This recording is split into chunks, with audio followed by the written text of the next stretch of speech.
समाधान। बोलिए परम पूज्य मुनिवर्षी विराट सागर जी मुनि महाराज की जय जय जय।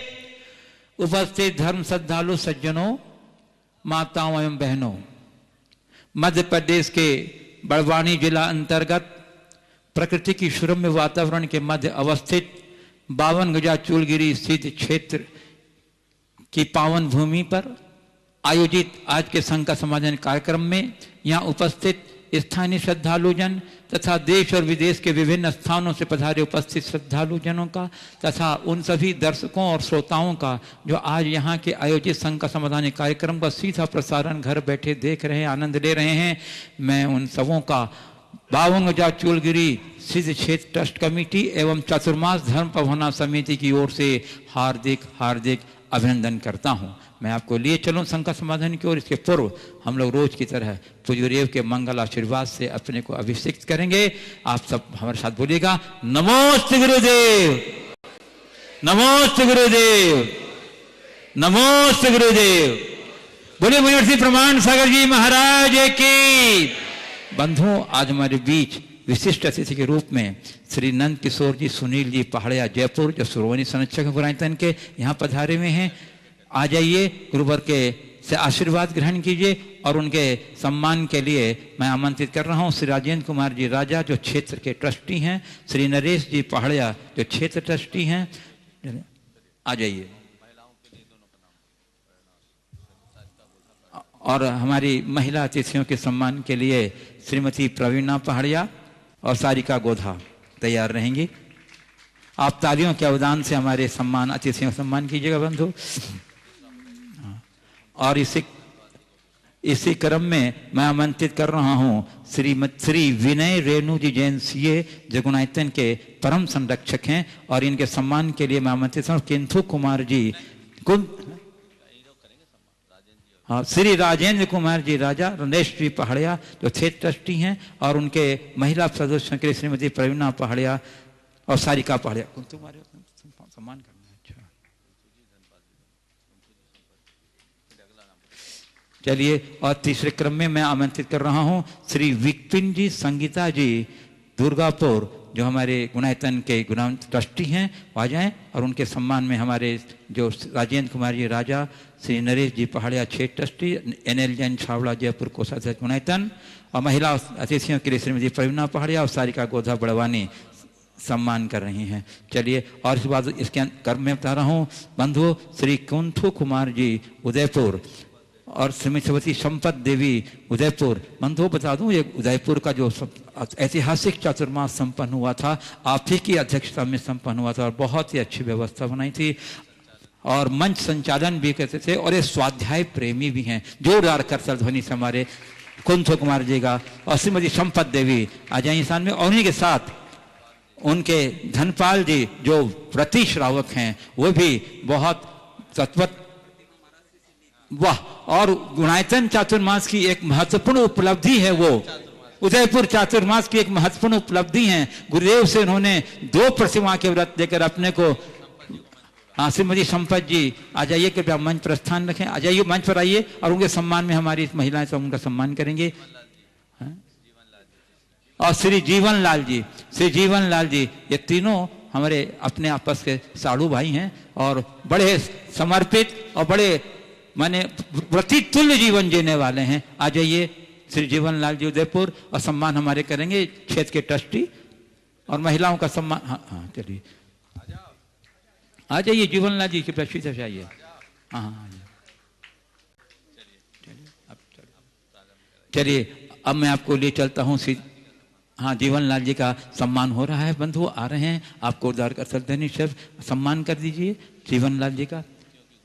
अच्छा, हाँ बंधु, कुछ घोषणाएं हमारे पास आई हैं। जैसा कि आपको विदित ही है कि हाँ, आचार्य श्री के संयम स्वर्ण महोत्सव वर्ष के पावन उपलक्ष्य में पूज्य गुरुदेव की पावन प्रेरणा से सम्मेद शिखर स्थित गुणायतन के पावन परिसर में सहस्कुट जिनालय सहकीर्ति स्तंभ का निर्माण द्रुत गति से चल रहा है और इसमें विराजित होने वाली प्रतिमाओं की स्वीकृति प्रतिदिन हमारे पास आ रही है। और मैं आपको बता दूं कि अब मात्र 1000 प्रतिमाओं में सिर्फ 40-45 प्रतिमाएं शेष रह गई हैं। इसलिए जो भी अभी अपने सौभाग्य को पूरा करना चाहते हैं शीघ्रता कीजिए। मैं समझता हूँ फिर आपको अवसर नहीं मिल पाएगा। हमारे पास जो स्वीकृतियाँ आई हैं आज, राजा राम जी जैन, संदीप जी जैन गन्नौर, जो उपस्थित होंगे वहाँ आ जाएंगे सादर। श्री इंद्रचंद जी, अनिल कुमार जी बाकलीवाल देवली नहीं है। श्री कैलाश चंद जी, मंजू देवी, विकास पायल, नायशा पांड्या रांची, इन्होंने एक प्रतिमा की स्वीकृति दी। कैलाश चंद जी आ जाइए और गुरुवर से आशीर्वाद ग्रहण कीजिए और उनका सम्मान हमारे ट्रस्टीगण करेंगे। एक मिनट, श्री अनिल जैन छावड़ा जयपुर, श्री अनिल जैन छावड़ा जयपुर कोषाध्यक्ष गुणैतन, उनका सम्मान करेंगे। श्री कैलाश चंद जी, मंजू देवी, विकास जी और मंजू धर्मेंद्र कुमार जैन, धर्मपत्नी श्रीमती राखी जैन, हिमांशी जैन, अयोध्या बस्ती बरेछा शाजापुर हैं उपस्थित। आ जाइए, कृपया शीघ्रता से आइए। और महिलाओं के सम्मान में हमारी महिला यहाँ तैयार रहेंगी बड़वानी की। और श्रीमती उर्मिला जैन, धर्मपत्नी श्री ज्ञानचंद जी जैन, पुत्र विवेक गौरव, पुत्री ऋतु शारिका, परपरगंज दिल्ली उपलब्ध नहीं है। चलिए, हाँ आ जाइए। धर्मेंद्र कुमार जैन, धर्मपत्नी श्रीमती राखी जैन, हिमांशी जैन, अयोध्या बसवेश्वर शाजापुर मध्य प्रदेश। आ जाइए, उनका सम्मान हमारी महिलाएं करेंगी वहाँ के बड़वानी की। और अब मैं आपको ले चलता हूँ शंका समाधान की ओर। हाँ, और प्रथम प्रश्न के लिए मैं आमंत्रित कर रहा हूँ श्रीमती क्षमा जैन लहरी दमोह, और दमोह से जो लोग आए हैं उनके साथ खड़े हो जाएंगे वहाँ। और उसके दूसरे क्रम में तैयार रहेंगे डॉक्टर प्राची जैन, इंद्रपुरम गाजियाबाद। महाराज श्री जी दमोह से आए हम परिवार वालों का नमोस्तु नमोस्तु नमोस्तु। हे महाराज जी, कहते हैं कि माता पिता के संस्कार बच्चों पर पड़ते हैं, फिर भी देखते हैं कि उन्हीं माता पिता का कोई बच्चा तो सपूत होता है और कोई कपूत निकल जाता है, फिर ऐसा क्यों होता है? देखिए, माता पिता के संस्कार बच्चों पर पड़ते हैं, इसमें कोई संशय नहीं है, पर केवल माता पिता के संस्कारों से ही जीवन नहीं चलता, और भी अनेक कारण जुड़ते हैं। उस व्यक्ति के खुद के जन्मांतरों के कर्म संस्कार उसमें निमित्त बनते हैं, साथ ही संगति भी उसमें बड़ी प्रभावी होती है। कई बार अच्छे संस्कार से संपन्न लोग भी गलत संगति के कारण भटक जाते हैं, लेकिन वक्त आने पर वापस संस्कार जागते हैं और फिर रास्ते पे आ जाते हैं। अंजन चोर इसका उत्कृष्ट उदाहरण है। एक राजकुल में जन्म लेने वाला अंजन चोर अच्छे संस्कारों में पला बढ़ा, पर गलत संगति में पढ़कर वो कुख्यात सातिर चोर बन गया। लेकिन जब उसका समय पलटा, वापस संस्कार जाग गए, अंजन निरंजन बन गया। तो ये स्थितियां बनती हैं। डॉक्टर प्राची जैन इंद्रपुरम गाजियाबाद, उसके बाद तैयार रहेंगी श्रीमती मनीषा जैन भोपाल।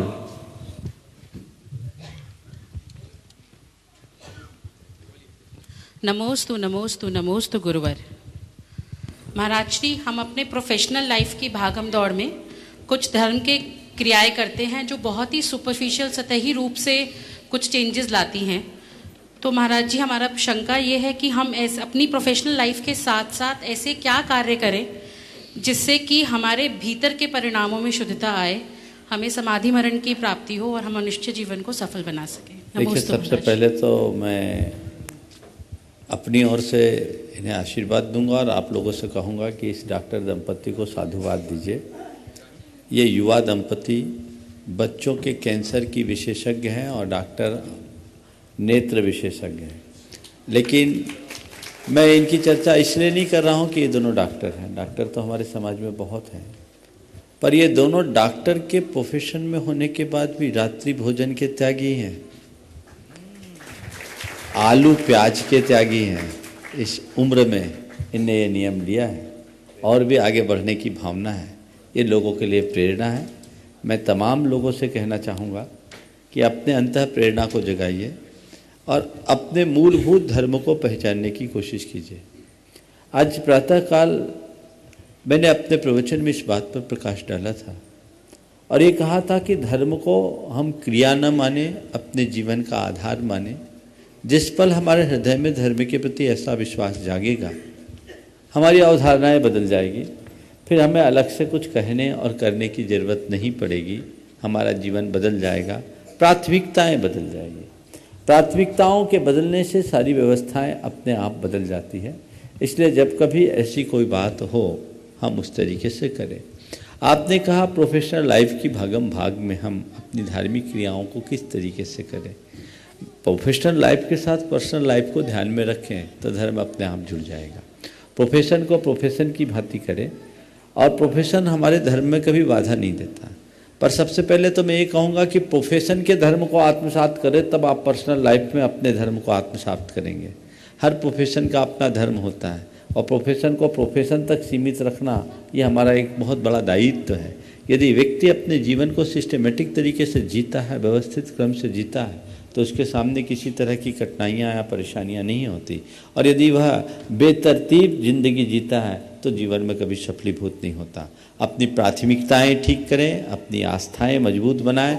आपने समाधि मरण की भावना भाई है, बहुत अच्छी बात है। आज मेरे संपर्क में अनेक चिकित्सक बंधु हैं जो आज चिकित्सा के क्षेत्र में एक ऊंचाई छूने के उपरांत भी आज व्रती शावक का जीवन जी रहे हैं। डॉक्टर सुहास मोनिका शाह है, डॉक्टर KM गंगवाल हमारे पास आते हैं, डॉक्टर DC जैन हैं। ये अपने अपने क्षेत्र के बड़े पहुँचे हुए चिकित्सक हैं, लेकिन उसके बाद भी आज उनने अपनी चर्या में उन चीज़ों को अपनाया है।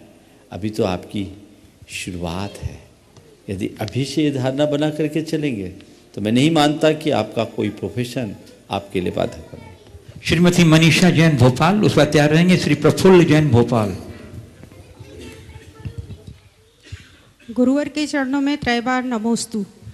गुरुवर, जब हमारे परिवार में या समाज में हमारे आसपास हमसे छोटे कोई गलती करते हैं तो उन्हें समझाकर या डांटकर हम सुधारने की कोशिश कर सकते हैं, लेकिन जब हमसे बड़े किसी गलती के या आदत के आदी होते हैं तो हम क्या करें, हमें क्या करना चाहिए? देखिए, छोटे की गलती को बताना आपके अधिकार में, पर बड़े की गलती को सीधे सीधे बताना वो आपकी सीमा से बाहर है। हमें क्या करना चाहिए उसका एक तरीका है। बड़े की गलती को सीधे सीधे कहेंगे तो उनका ईगो क्लैश होगा और अहंग के टकराव से अनेक प्रकार की गड़बड़ियां प्रकट होती हैं। तो बड़ों की गलती को सीधे सीधे कहने की जगह प्रतीकात्मक तरीके से कहने की कोशिश करें। कहें किसी और से और इन्हें समझ में आ जाए कि ये मेरी गलती है, तो बदलाव होगा। आपको कथा याद होगी, जब एक मुनि महाराज किसी सेठ के यहाँ सामायिक कर रहे थे और उनके यहाँ उनका कौन सा पक्षी था, वो एक पक्षी मोर नक को निगल लिया था, हीरे के नक को, अंगूठी को, और उनको शंका थी कि ये तो महाराज ले लिए। पर सेठ ने सीधे सीधे महाराज पर आरोप नहीं लगाया, कहानियां कहता गया, कहानियां कहता गया, कहानियां कहता गया, और महाराज भी समझ रहे थे ये क्या कह रहा है, तो महाराज भी कहानियों में बात समझाते रहे। बाद में भेद खुला और महाराज ने ये कहा कि मैं बोल देता कि मोर निकला है तो तुमने मोर को मार दिया होता, लेकिन इससे मोर भी बच गया और मैं भी बच गया। कहानी का अपना प्रवाह है, मैं उस विषय में नहीं जाता। लेकिन बड़ों की गलती को आप थोड़ा सा तरीके से प्रस्तुत कीजिए। सीधे सीधे उन्हें आप बात करोगे तो उनको दिल में चुभेगी। बुजुर्ग अवस्था में, वृद्धावस्था में शारीरिक और मानसिक शिथिलताएं बढ़ती है, बौद्धिक संतुलन बिगड़ जाता है, स्वभावगत दुर्बलताएं प्रकट हो जाती है, और आप उनको टोका टाकी करो। उसको जिसने तुम्हें चलना सिखाया, उसको जिसने तुम्हें बोलना सिखाया, तुम उसे चुप रहना सिखा रहे हो। ये बात कतई ठीक नहीं, इसलिए उसको उसी तरीके से देखना चाहिए। श्री प्रफुल्ल जैन भोपाल, उसके बाद तैयार रहेंगी श्रीमती उषा भोपावत भिंडर। महाराज जी, मैं प्रफुल्ल जैन साकेत नगर भोपाल से समस्त भोपाल वासियों की तरफ से त्रिवार नमोस्तु करता हूँ। नमोस्तु महाराज जी, नमोस्तु नमोस्तु महाराज जी। महाराज जी, अभी कुछ ही समय पहले हमारे भोपाल में एक 75 वर्ष की आयु में मुनि दीक्षा हुई है। तो महाराज जी, मेरा ये प्रश्न है कि आज के परिवेश में और आज के समय में मुनिश्री को कितनी उम्र में दीक्षा देनी चाहिए या उन्हें लेनी चाहिए, जिससे कि उनका भी सम्मान बना रहे और जो दूसरे लोग उंगली उठाते हैं वो ना उठाएं। देखिए, मुनि दीक्षा की उम्र हमारे शास्त्रों में 8 वर्ष के बाद जब तक शरीर सशक्त है तब तक है। जिस समय दीक्षा ले रहे हैं, अगर उम्र है 75 साल की भी उम्र हो लेकिन पूरी तरह से फिट हो तो दीक्षा ले सकते हैं। हमारे देखिए नंद किशोर जी तो अभी 85 साल के हैं, 85 प्लस है ना। हाँ, 80+1। 2 साल पहले मेरे साथ 20-20 किलोमीटर बिहार करते थे, 8-8, 10-10 किलोमीटर तो कदम से कदम मिला करके चलते थे। तो उम्र इसमें बाधक नहीं है। कई जवान भी जवानी में हार जाते हैं और कई वृद्ध भी बुढ़ापे में भी सशक्त बने रहते हैं। तो शरीर अशक्त नहीं होना चाहिए। किसी भी प्रकार की शारीरिक या मानसिक दुर्बलता से ग्रसित व्यक्ति मुनि दीक्षा का अपात्र है, और शारीरिक रूप से फिट है तो उन्हें मुनि दीक्षा दी जा सकती। हाँ, वो बड़ी गड़बड़ दिखती है कि बुढ़ापे में दीक्षा तो दे देते हैं, फिर व्हील चेयर में विहार कराते हैं, हाथ ठेले में विहार कराते हैं, उसमें दुर्घटनाएं भी घटती है। ऐसी दीक्षा से अदीक्षा अच्छी। व्हील चेयर के माध्यम से विहार शास्त्रीय नहीं है, वह पद विहार का दोष है, एरिया समिति उसमें नहीं पलती। इससे अच्छा तो फिर तो वो वाहन ही हो गया। जो आपके व्हील चेयर को चला रहा है वो क्या सड़क देख करके चल रहा है? डोली का विधान तो यत्किंचित अपवादिक स्थिति में फिर भी था। अब आजकल उसका स्थान व्हील चेयर ले लिया, और उस व्हील चेयर में दौड़ते दौड़ते एक दिन में 40-40, 50-50 किलोमीटर का रन होता है। अरे भैया, जब तुम्हारा शरीर काम नहीं कर पा रहा है तो इतना लंबा विहार क्यों करते हो? एक छोटे ऐसे इलाके में रह लो जहाँ समाज का बाहुल है, 2-2, 4-4 किलोमीटर चल लो, जितना चलते बनता है। पाँवों के बल पर चलो और आगे बढ़ो, मार्ग तो ये है। लेकिन उसमें भी हजारों किलोमीटर की यात्राएं हो रही हैं। ये चीज कतई उचित नहीं है और हमें इन सब के प्रति सावधान होना चाहिए। इसलिए दीक्षा लेने वालों से मैं कह रहा हूं, उसी गुरु से दीक्षा लेना जो खुद निर्दोष चर्या का पालन करता है और तुम्हें निर्दोष चर्या का पालन कराए। अब बुढ़ापे में तुमने दीक्षा ले ली, अब गुरु है जवान, उसको 25-30 किलोमीटर चलना है, तो तुम चल नहीं पाओगे उतना, तो क्या करो? चलो भैया व्हील चेयर में बैठ जाओ। अब तुम्हें तो मानना पड़ेगा, करोगे क्या? ऐसी जगह दीक्षा क्यों लो? चाहे मुनि दीक्षा हो या आर्यिका दीक्षा। दीक्षा लेने वाले को और दीक्षा देने वाले को, दोनों को इस विषय पर गंभीरता से सोचनी चाहिए। उम्र इसमें बाधा नहीं है, शरीर की अवस्था पर विचार जरूर होना चाहिए। श्रीमती उषा भोपावत भिंडर और बता देंगे श्रीमती सुलोचना फंडोत भिंडर।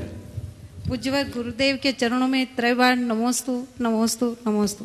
गुरुवर, ये प्रश्न मेरे बेटे विशाल का है। वो थोड़े दिन पहले आया, उसका नंबर नहीं आ पाया। मिट्टी पर मिट्टी लिखना आसान है, कुछ इस तरह संबंध बनाना, पर पानी लिखना कठिन है कि पानी पर पानी कैसे लिखे? बहुत अच्छा। मिट्टी पर मिट्टी लिखना आसान है, पानी पर पानी हम कैसे लिखें? देखिए, संबंधों को बनाने के लिए हमें दोनों बातों को ध्यान में रखना है। मिट्टी पर मिट्टी लिखने से वो टिकती है और पानी पे पानी लिखने से वो मिटती है। इधर हमने लिखा, इधर मिटा। पानी पर पानी लिखा जा सकता है लेकिन वो टिकता नहीं। बस मैं ये कहता हूँ, अपने जीवन व्यवहार में हमें दोनों बातों को आत्मसात करके चलना चाहिए।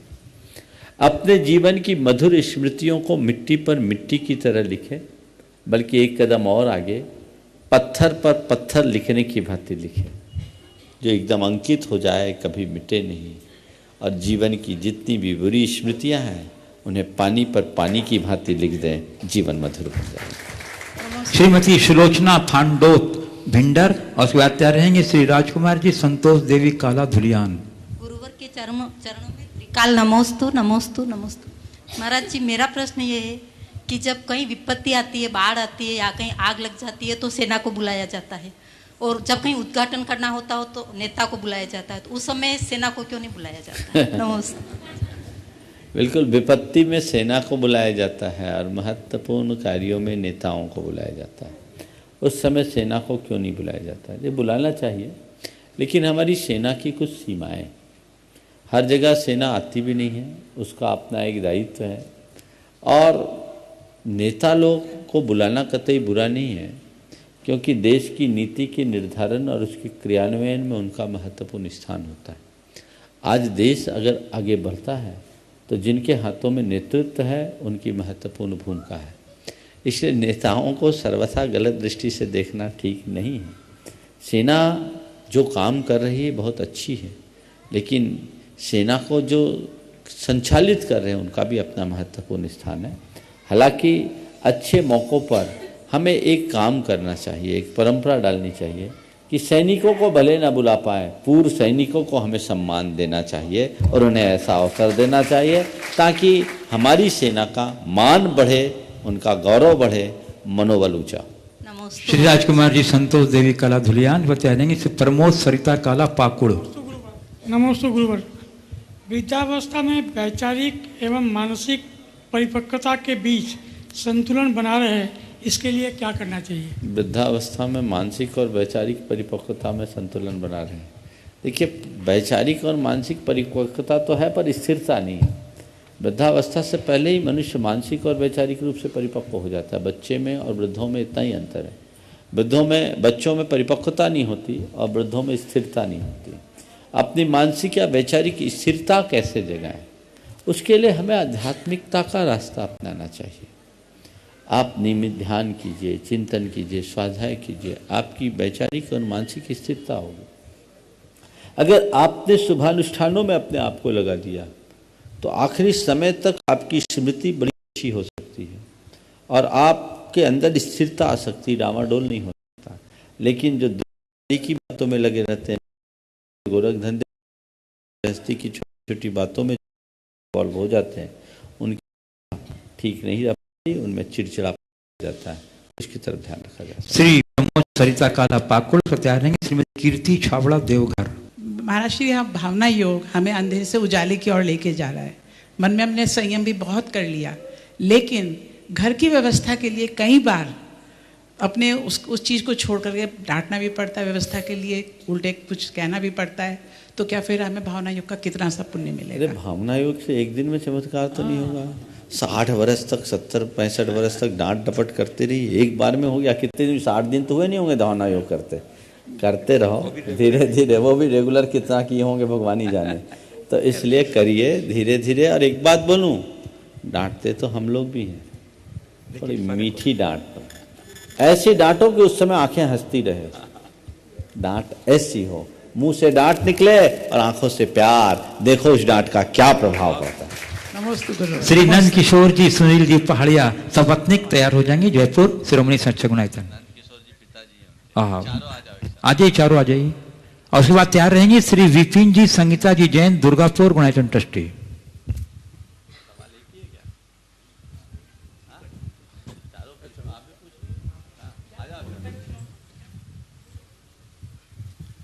नमोस्तु गुरुवर। नमोस्तु नमोस्तु। बोलिए। मेरी जिज्ञासा है कि जैसे एक मनुष्य के हाथ पांव नाक कान सभी एक समान होते हैं, लेकिन चेहरे इनके हर एक के भिन्न होते हैं। जीवन एक निरंतर प्रक्रिया है और जो भी एक नया व्यक्ति पैदा होता है तो उसका चेहरा पुराने वाले से नहीं मिलता है, चाहे उसका कालांतर में निधन हो गया हो, चाहे वो जी रहा हो। तो सर, ऐसी क्या सुपर कंप्यूटर है, ऐसी क्या मैकेनिज्म है कि हर एक के चेहरे एक दूसरे से नहीं मिलते हैं? तो ये जिज्ञासा है मेरी, जिसमें जानना चाहता हूँ। देखिए, बहुत बड़ी बात है ये। हम शास्त्रीय दृष्टि से देखें तो नाम कर्म का कमाल है। जीन्स DNA, लेकिन शरीर नहीं मिलेगा। आज तक नाम कर्म ने कभी दो व्यक्ति को 100% एक समान नहीं बनाया। ये नाम कर्म की विशेषता है। उसके पीछे की जो हम कर्म सैद्धांतिक विवेचना अगर करें तो उसकी वजह यह है कि हर व्यक्ति का अपना अपना कर्म होता है और हमारे जैसे कर्म होते हैं पुण्य और पाप रूप, हमें उसी प्रकार के परमाणु प्राप्त होते हैं और जैसे परमाणु प्राप्त होते हैं हमारा शरीर वैसा बनता है। तो हम अपने शरीर के निर्माण में हमारी भागीदारी रहती है, निमित्त बनते हैं परमाणु और वो परमाणु आते हैं हमारे शुभाशुभ कर्मों के अनुसार। तो जैसे कर्म होते हैं वैसे शुभाशुभ परमाणु हमारे साथ जुड़ते हैं। हर प्राणी के कर्म अलग अलग और वो कर्म अलग अलग है तो इस शरीर को जैन कर्मशास्त्र में नो कर्म कहते हैं। तो नो कर्म भी अलग अलग, मतलब जैसा बीज वैसा पौधा, समझ गए? तो सबके बीज अलग अलग हैं। हमने कर्म बीज बोए हैं, इसलिए हमें ये समझना चाहिए और अपने कर्मों के प्रति जागरूक रहना चाहिए। नमस्ते महाराज। श्री विपिन जी, संगीता जी जैन दुर्गापुर गुणाचन ट्रस्टी, और के बाद तैयार रहेंगे डॉक्टर विमल जी जैन जबलपुर। नमोस्तु महाराज जी, नमोस्तु नमोस्तु। महाराज जी, जैसे हम लोग शांति धारा करते हैं महाराज श्री, जैसे हम शांति धारा करते हैं तो उसमें क्या होता है, जैसे मूर्ति लानी होती है और किसी आदमी ने अपने सिर पे विग लगा हुआ है तो क्या वो ला सकता है या नहीं? देखो, जिनके सिर पर विग लगा है उन्हें मूर्ति लाना तो दूर, भगवान को छूना भी नहीं चाहिए। मैं तो अपने चरण नहीं छुआता, आहार भी नहीं लेता। विग लगाया यानी मैल लगाया, मल लगाया अपने शरीर में। बाल को मल बोला जिसके आ जाने पर हम अंतराय करते हैं। किसके शरीर का बाल लेकर आए हो तुम? अपने सिर पर मल लगाए हो। मैंने अनेक लोगों को बोला और उनके सिर से उसको उतरवाया। बाद में वो बोलते हैं, अनुभव बताता उनका, महाराज हमारे अंदर बड़ी पॉजिटिविटी आई। बाल तो उस नकारात्मकता को बढ़ाएगा। अरे जब प्रकृति नहीं चाहती तुम्हारे सिर पर बाल, तो ये जबरदस्ती क्यों थोप रहे हो उसको? प्रकृति तो नैसर्गिक सौंदर्य देती। अभी 3-4 दिन पहले मैंने दोपहर के स्वाध्याय में कहा था, अगर प्रकृति तुम्हें टकला भी बना दे तो सुंदर ही दिखेगा। अनुपम खेर इसका श्रेष्ठ उदाहरण है। सोचने की बात क्या है? जो नैसर्गिक सौंदर्य है वो तो सौंदर्य ही है। अब कौवा अगर पाउडर भी पोत ले तो रहेगा तो कौवा ही। और विग लगाने के बाद वो और भद्दे लगते हैं, लेकिन वो खुद का मन है। इसलिए जो भी विग लगाते हैं उनको भगवान का स्पर्श नहीं करना चाहिए। मैं बिल्कुल नहीं छूने देता, मैं तो अपने चरण भी नहीं छूने देता, आहार भी नहीं लेता। इसी प्रकार एक सवाल है जो बड़ा गंभीर है, आप लोगों को विचारनी है। डाई कराने के बाद आप क्या अभिषेक के पात्र हो, क्या आप आहार देने के पात्र हो, ये आपको विचारना है। डाई किस चीज़ से कराया, जिन चीज़ों से जो केमिकल उसमें प्रयुक्त हुआ है, क्या वो पूरी तरह शुद्ध है? यदि शुद्ध है तो मुझे आपत्ति नहीं, और अशुद्ध है तो आपकी काय शुद्धि नहीं। मेहंदी लगा लो तो कोई दिक्कत नहीं, पर वो बिना केमिकल वाली। तो इस पर विचार करना चाहिए। पहले बाल पकते थे तो लोग बैराग ले लेते थे, अब बाल पकते हैं तो डाई कराते हैं। तो ये बड़ा विचित्र हाल है, इन पर विचार करना चाहिए। श्री कुंथु कुमार, हाँ बोलो। नमस्ते गुरुदेव। मेरा प्रश्न है कि जो समंत भर द्वारा विरचित जो वासु पूज्य भगवान की स्तुति है समंत भर, उसमें जो वासु पूज्य दशेंद्र पूज्य जो दिया हुआ है, तो त्रिदशेंद्र से, त्रिदशेंद्र यानी त्रिदश अर्थात स्वर्ग, और उसके इंद्र यानी स्वर्ग के इंद्र से पूज्य। मतलब त्रिदशेंद्र मतलब त्रिदश शब्द है। अच्छा, 3 और 10 नहीं है। अच्छा। त्रिदश बोलते स्वर्ग को। चलिए। श्री कुंथु कुमार जी संपत जी जैन उदयपुर, उसके बाद तैयार रहेंगे श्री धनपाल जी जैन उदयपुर। नमोस्तु महाराज श्री, नमोस्तु नमोस्तु। महाराज श्री, एक शंका है कि जीवन में जब आशीर्वाद दिया जाता है, हमने महाभारत जो सीरियल चली थी उसमें भी देखा था कि आयुष्मान भव, या जब भी हम जिसको कहते हैं कि आयुष्मान भव, आपकी उम्र बढ़ी है, ज़्यादा बढ़ो, जिंदे रहो, पर यह नहीं कहते हैं कि निरोगी रहो। बहुत कम देखा जाता है, पर ज़्यादा इंपॉर्टेंट निरोगी क्या है।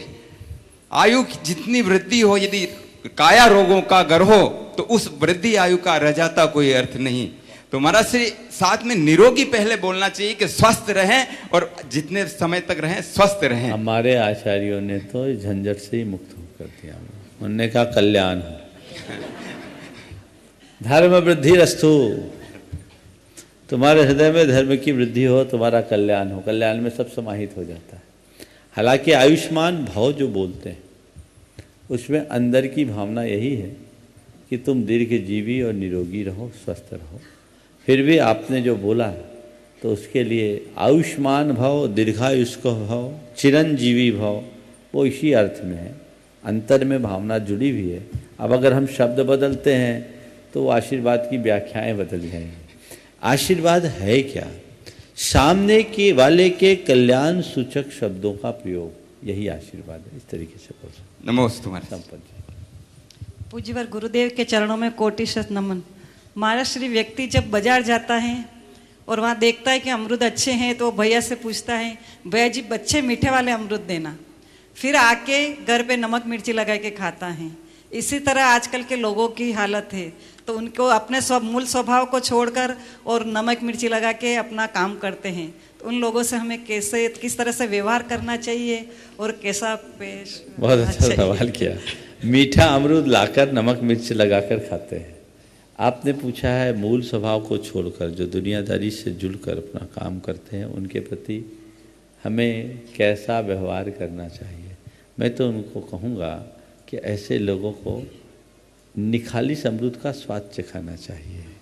उनको देखो, बोले एक बार खा के तो देखो बिना नमक मिर्च के अमरूद का स्वाद क्या होता है, और उसे ऐसा अमरूद खिला दो कि नमक मिर्च का स्वाद ही भूल जाए और समस्या ही हल। महाराज पिताश्री बेटा एक टकटकी लगा के देख रहे होंगे आपको आशीर्वाद चाहिए। और आशीर्वाद बोलो गोपावत जी। श्री धनपाल जी जैन उदयपुर, और उसके बाद हमारे श्री डॉक्टर विमल जी जैन जयपुर से आए हैं, वो आपको कुछ अपनी बातें रखेंगे।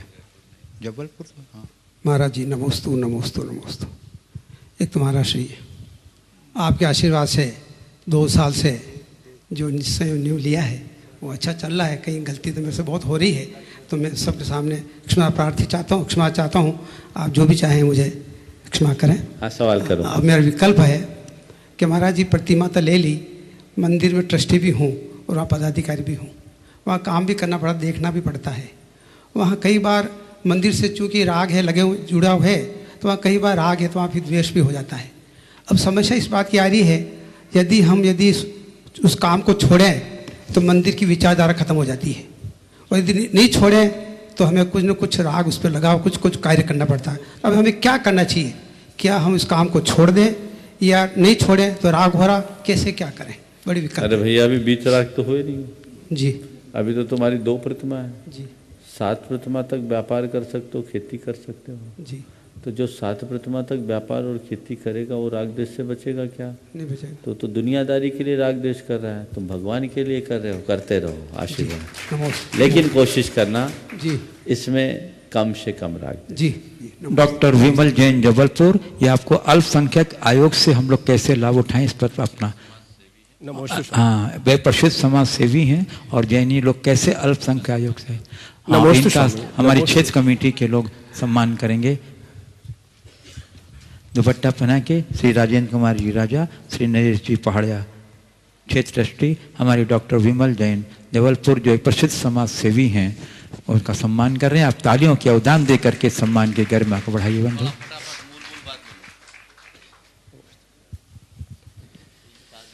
जी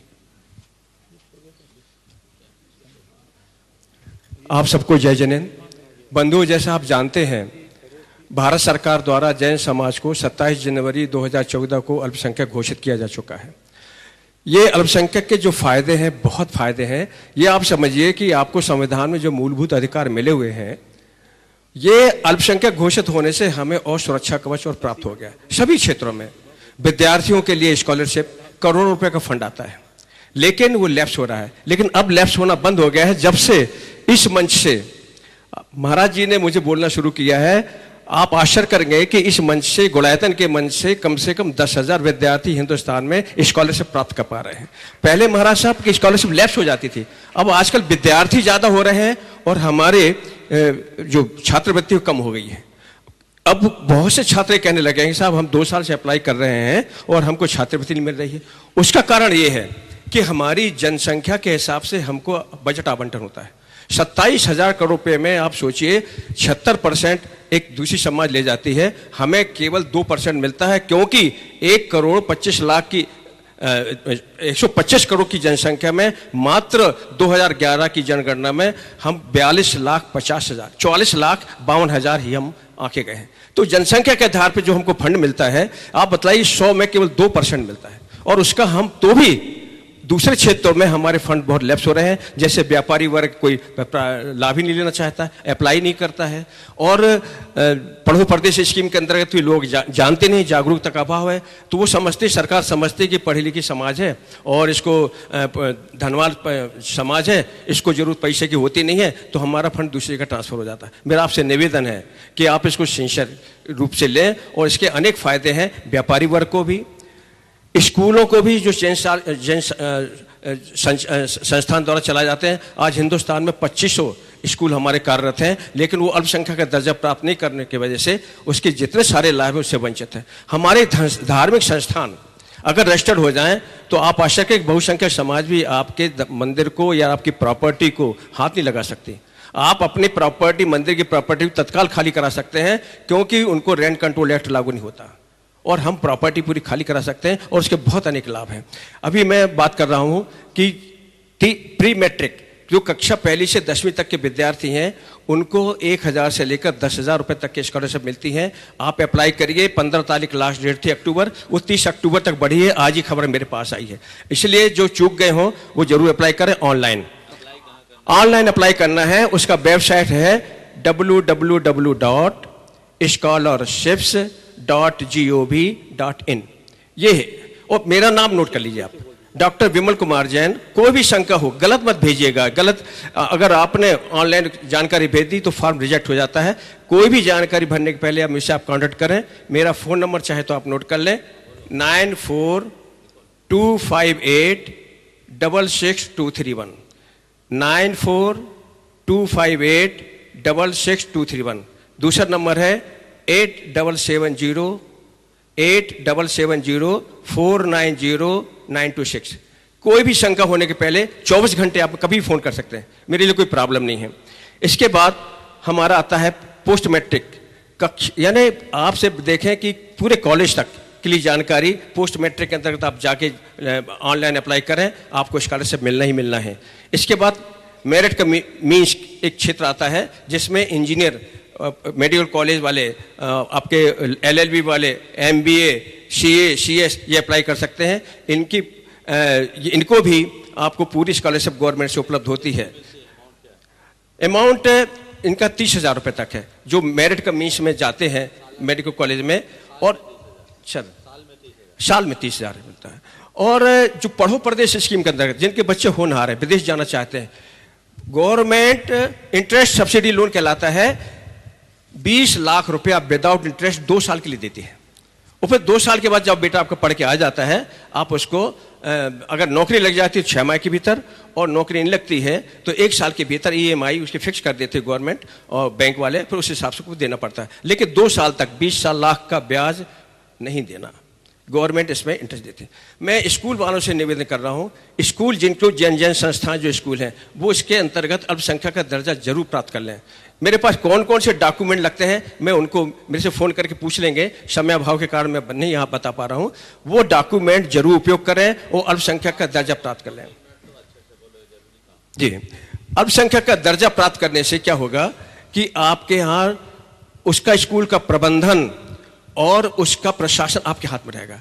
उसमें रोटेशन विधि लागू नहीं होगा कि आपके स्कूल में शेड्यूल कास्ट, शेड्यूल ट्राइब के मास्टर आ सकें, आप अपने हिसाब से चला सकते हैं। एक बात और, आप नैतिक शिक्षा अपने धर्म के बारे में 1 घंटा आप उसमें पढ़ा सकते हैं। मैं तो कह रहा हूं भाई साहब, आपके बच्चे जहां मिशनरी स्कूल में जाते हैं, दूसरे स्कूल में जाते हैं, आप जैन ब्रांडेड स्कूल खोलिए अपना और अच्छे फीस लीजिए। एक ब्रांडेड होना चाहिए, जैन की जैन स्कूल है और यहाँ हमें नैतिक शिक्षा की प्राप्त होती है और हमें इतने हमारे व्यापार चलते हैं। आप 4 लोग मिलकर शानदार स्कूल खोलिए ना। इसमें क्या, बिजनेस लोन के बारे में आज हमारे पास 10 लाख से लेकर 2 करोड़ रुपए तक का लोन बैंक देती है, मुख्यमंत्री योजना के अंतर्गत और प्रधानमंत्री योजना के अंतर्गत। मध्य प्रदेश में अगर उसकी आप वेबसाइट नोट करना चाहे आप मेरे से पूछ लीजिएगा, www.mpmsme.gov.in। इसमें आप अप्लाई करें, इसमें बहुत सारी संभावना है आपको लोन मिलने की। और जो भी प्रोजेक्ट आप बनाते हैं पहले होमवर्क करें कि मुझे काम क्या करना है, उसको चार्टर अकाउंटेंट से एक बढ़िया प्रोजेक्ट रिपोर्ट तैयार करवा लें और उसके लिए अप्लाई करें। और उसकी जब ऑनलाइन अप्लाई करते हैं उसकी एक फ़ोटो कापी निकालें, प्रिंट आउट निकालें और उस डॉक्यूमेंट मैं बताऊंगा क्या क्या डॉक्यूमेंट लगते हैं और उसको आप जाके उद्योग विभाग में जमा कर दें। एक KY प्रधानमंत्री स्कीम है www.kyic.gov.in, प्रधानमंत्री सृजन कार्यक्रम का योजना के अंतर्गत है। इसमें भी करोड़ों रुपए फंड है, हमारी समाज अप्लाई नहीं कर पा रही है। आपको लेना आना चाहिए पैसा।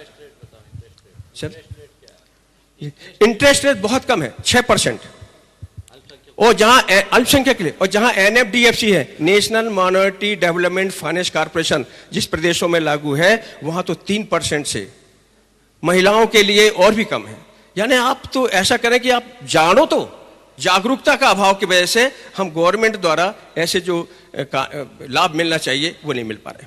एक दूसरा काम मैं इससे हटकर, अल्पसंख्यक से हटकर मैं आपको बताना चाहता हूं, हमारी समाज की बेटियां बाहर जा रही हैं जी, तो इसके ऊपर से मैं अपना नंबर एक बार फिर बोलना चाहता हूं। डॉक्टर विमल कुमार जैन, जबलपुर, 9425866231। दूसरा नंबर है 8770490926। आप कृपया मुझे संपर्क करें 2 दिन बाद, क्योंकि कल शाम तक मुझे नेमावर जाना है, उसके बाद गांव पहुंचूंगा। फिर आपके सारे प्रश्नों का मैं तरीके से उत्तर दूंगा। कभी भी 24 घंटे 7 दिन कभी भी आप कर सकते हैं। धन्यवाद। आप बंधुओं, गुणायतन शेखर जी में बनने जा रहे संस्कृत संस्कृति में विराजित होने वाली प्रतिमा के लिए हमारे पास सूचना आई है। श्री प्रकाश चंद्र जैन गोधा, उषा किरण जैन गोधा उज्जैन, इन्होंने एक प्रतिमा की सूचना दी है। और श्री पदम जी, सरोज जी, पंकज जी गंगवाल कानपुर, इन्होंने भी एक मूर्ति की स्वीकृति दी है। जोरदार अभिनंदन। और श्रीमती सरोज जी गंगवाल पधारें मंच पर, गुरुवर से आशीर्वाद ग्रहण करें और उनका सम्मान करेंगे हमारी बड़वानी की महिलाएं। और तब तक श्री कैलाश जी पांडे रांची समाज प्रश्न के लिए खड़े हो जाएं। हमारे परम उपकारी आराध्य गुरुवर श्रीमती सरोज जी नमोस्तु नमोस्तु का सम्मान कर रही है। श्रीमती पवित्रा पहाड़िया बड़वानी, जोरदार अभिनंदन कर दीजिए। गुणायतन ट्रस्टी भी हैं, पदम चंद जी, सरोज जी, पंकज जी गंगवाल। चलिए कैलाश जी पांड्या, और उसके बाद तैयार रहेंगे श्रीमती शशि प्रभा जैन भोपाल। बोलो। हमारे परिवार के परम उपकारी आराध्य गुरुवर दरबार नमोस्तु नमोस्तु नमोस्तु, रांची समाज की तरफ से भी नमोस्तु नमोस्तु नमोस्तु। मेरा छोटा सा शंका है महाराज जी कि ये रक्षा सूत्र बंधा हुआ रहता है और सब यात्रा में जाते हैं, फिर सुबह आके श्री जी को उठा लेते हैं, तो ये सही है या नहीं? आते ही उतारना चाहिए, बस यही। बिल्कुल नहीं पहनना। चलिए श्रीमती शशि प्रभा जैन भोपाल। महाराज श्री नमोस्तु नमोस्तु नमोस्तु। महाराज श्री, अभी हमारे यहाँ भोपाल में चौक मंदिर में, देखिए आपके प्रश्न के पहले मैं एक बात बोलना चाहूँगा। आज हमारे संघ के मुनिराज चिन्मय सागर जी महाराज की यम संलेखना चल रही है और बड़े उत्कृष्ट तरीके से चल रही है। आज तीसरा दिन है, ऐसे लगभग उनको 1 महीने से ऊपर हो गए। वो बहुत वेदनाग्रस्त होने के बाद भी अपनी संयम साधना में अनुरक्त हैं। आप सबसे मैं ये कहूँगा कि सभी लोग उनके लिए भावना भाई और नमोकार मंत्र की एक माला कम से कम फेरें, ताकि उनकी ये संलेखना सानंद संपन्न हो सके, उन्हें किसी प्रकार की वेदना या पीड़ा ना हो, किसी तरह की विचलन की स्थिति ना हो। जिस तरह की क्षमता में अभी वो हैं, इसी तरह की क्षमता उनके अंदर अंतिम क्षण तक टिके रहे, ये सद्भावना आप सबको उनके प्रति प्रकट करनी है। बाकी बातें बाद में आप सवाल कीजिए। नमोस्तु महाराज श्री। महाराज श्री, हाँ, अभी हमारे यहाँ भोपाल में चौक मंदिर में मुनि श्री प्रसाद सागर जी, मुनि श्री शैल सागर जी और मुनि श्री निकलंग सागर महाराज जी विराजमान हैं। और उनके सानिध्य में प्रथम धारा रूप में 8 वर्ष से लेकर के 16 वर्ष तक के बच्चों के, मतलब 1208 बच्चों के उपनयन संस्कार हुए। उस उपनयन संस्कार में उनका मुंडन संस्कार भी हुआ। तो मुंडन में महाराज श्री उनके लिए जो चोटी रखी गई, तो वो चोटी किस बात का प्रतीक है महाराज? बच्चे पूछते हैं कि दादी इसको बताओ आप। चोटी का विद्वान बनने के लिए चोटी, समझ गए? चोटी हमारी एक परंपरा है, पहचान है, जो हमारे दृढ़ संकल्पी के को प्रकट करने के लिए चोटी बांधी जाती थी। कोई संकल्प लेते थे तो चोटी में गांठ लगा देते थे, ये चोटी उसका प्रतीक है। इस प्रकार आज के इस सत्य को परम पूज्य गुरुदेव के चरणों में नमन अर्पित करते हुए यहीं पर विराम। बोलिए परम पूज्य आचार्य गुरुवर श्री विद्यासागर जी। बोलिए मुनिवर श्री प्रमाण सागर जी महाराज की।